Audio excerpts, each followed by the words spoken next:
وظائف کے لیے وظائف الصالحین آفیشیل کو سبسکرائب کریں۔ وظائف الصالحین آفیشیل۔ نحمده ونصلي ونسلم على رسوله الكريم اما بعد فاعوذ باللہ من الشیطان الرجیم بسم اللہ الرحمن الرحیم۔ محرم الحرام کی 2 تاریخ کا ایک بہت ہی پرتاثیر عمل ہے جو میں آج آپ کو بتا رہا ہوں۔ اگر آپ نے یہ عمل اختیار کر لیا تو اللہ تبارک و تعالی آپ کو کامیابی کامرانی عطا فرمائے گا، بلندی عروج عطا فرمائے گا، چونکہ یہ مہینہ بہت خاص مہینہ ہے اور اس کی اہمیت اللہ رب العزت نے قرآن پاک میں بیان فرمائی ہے اور اسے حرمت والا مہینوں میں شمار کیا ہے۔ ازل سے اللہ نے اس کو مقدس رکھا ہے اور اس مہینے کی فضیلت بہت پہلے سے ہے، جب انسانیت تخلیق بھی نہیں ہوئی تھی، تو اللہ رب العزت نے اس کو حرمت والے مقدس مہینوں میں شامل کیا۔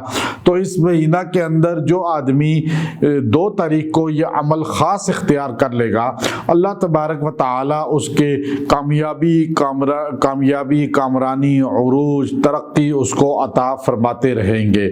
پورا سال اس پر ترقی ہوگی، اسے کامیابیاں ملیں گی، اور خاص طور پہ کسی بھی کام کو شروع کرنے سے پہلے جب پورا سال اس عمل کو پڑھ لے گا، اللہ اس کو رکاوٹ نہیں ہونے دے گا، کامیابی ترقی اس کے کاموں میں انشاءاللہ اس کے ساتھ شامل حال رہے گی۔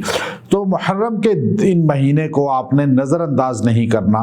یہ بہت ہی خاص مہینہ ہے جہاں اہل بیت، اصحاب پیغمبر اور آل رسول کا ذکر ہم کرتے ہیں، اور ان کا ذکر کرنا ایمان کا جز ہے، اور ان کے ذکر کے ساتھ ہی آپ اعمال ایسے اختیار کریں کہ اللہ آپ کو سر بلند کر دے، کامیاب و کامران کر دے۔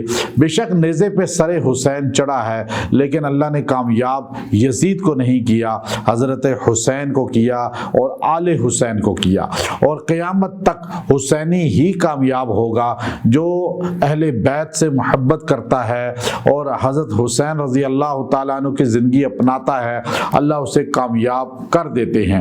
تو ایک آیت کریمہ قرآن پاک کا حصہ ہے، اس آیت کریمہ کو اللہ رب العزت نے قرآن کا جز بنایا، ہمیں بتایا کہ ہمیں صبر کا دامن نہیں چھوڑنا چاہیے۔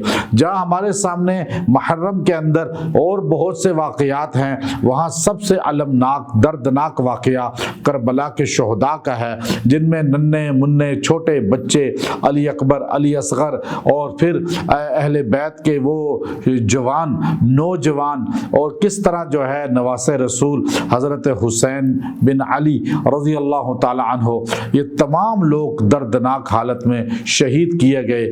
ہمارا دل آج بھی زخمی ہے، ان کے لیے رو رہا ہے، افسردہ ہے، لیکن ہمیں اللہ نے تلقین فرمائی ہے صبر کی۔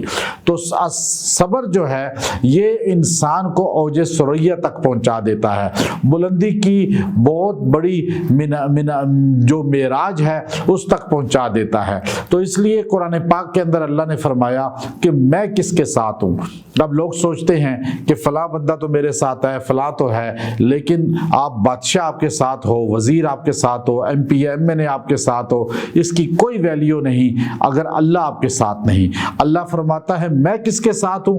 ایک عام غریب آدمی بھی کہہ سکتا ہے کہ اللہ میرے ساتھ ہے اگر وہ اس آیت کے مطابق ہے۔ اللہ اس آیت میں فرماتے ہیں ان اللہ مع الصابرین، بے شک اللہ تعالیٰ صبر کرنے والوں کے ساتھ ہیں۔ رونا دھونا، ماتم، افسردگی، چیخنا چلانا، اس کے ساتھ اللہ نہیں ہے۔ اللہ کس کے ساتھ ہے؟ صابرین کے ساتھ۔ تو جنت کا ایک دروازہ ہی صابرین کے لیے ہے، اور صابرین کے لیے انما یوفی الصابرون اجرہم بغیر حساب، صبر والوں کے لیے اجر اتنا ہے اس کا کوئی حساب نہیں۔ تو اس لیے یہ آیت کریمہ ان اللہ مع الصابرین، جو محرم کی 2 تاریخ کو اس کو 100 بار پڑھ کے دعا کرے گا، اللہ پورا سال اسے ترقی دے گا، اللہ اسے صابرین میں شامل کرے گا، قانتین میں شامل کرے گا، اس کو کامیابی کامرانی ملے گی، اور اس سے بدحالی تو اس سے تنزل ختم ہو جائے گا۔ وآخر دعوانا ان الحمد للہ رب العالمین۔